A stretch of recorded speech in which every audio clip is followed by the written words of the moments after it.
All right, welcome back, folks. Researchers from Stanford, Brown, Oxford, and many other high-profile universities believe that when it comes to fighting the Chinese virus, we may be closer to herd immunity than public health experts are giving us all credit for.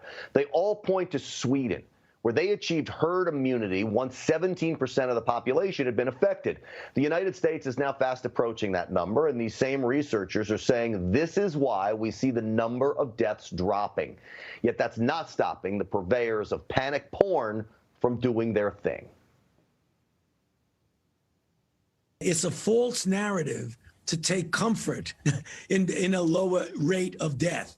There's so many other things that are very dangerous and bad about this virus.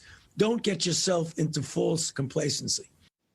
Unbelievable. A false narrative to take comfort in a lower rate of death? What else should we take comfort in? Come on. Joining me now, Dr. Ronny Jackson. He was the personal White House physician to the president for 3 administrations, from George W. Bush, Barack Obama, and Donald Trump. He's now running for Congress in Texas and joins us live.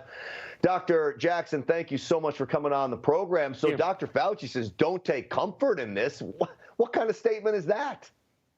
Well, I mean, come on, right? I mean, this is getting crazy at this point. Everybody's trying to spin this up and keep the fear at a certain level. I mean, there really is politics behind this, and it's sad to see, but there's a huge push right now to keep that fear level as high as possible because, the Democrats, quite honestly, they want the blue states to be in a position where they can do mail-in ballots and things of this nature. And if this weren't an election year right now, I promise you a lot of this stuff wouldn't even be going on right now. But we're looking good right now. I really think that we are. We have a huge number of people that are testing positive right now. That's because we're testing aggressively. And there was a study out there by the CDC just recently that showed that there's probably 10 people infected for every 1 person that we know about. So you're right. We probably are reaching levels of herd immunity much faster than we realized. So I'm encouraged by all of this. I mean, here in Texas, the big narrative is increasing the number of deaths. But I'm telling you right now, that also is related to increase in testing of patients in hospitals and patients that are, they're in the ICU and whatnot. So I think we're doing good right now. I want to get rid of some of this fear, and I want to see us get back to work and get back to school.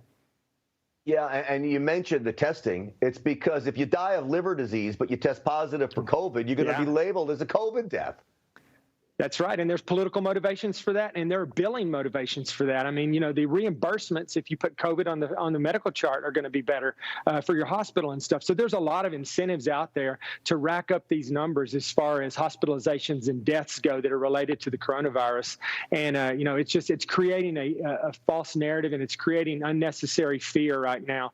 And, I'm not saying that there's not certain populations we need to be careful with, like the really elderly and people with, a lot of other comorbidities and stuff. But the vast majority of us, we've got to get back to life as it used to be. We've got to get back to work. We've got to get back to school. We can't keep our economy shut down.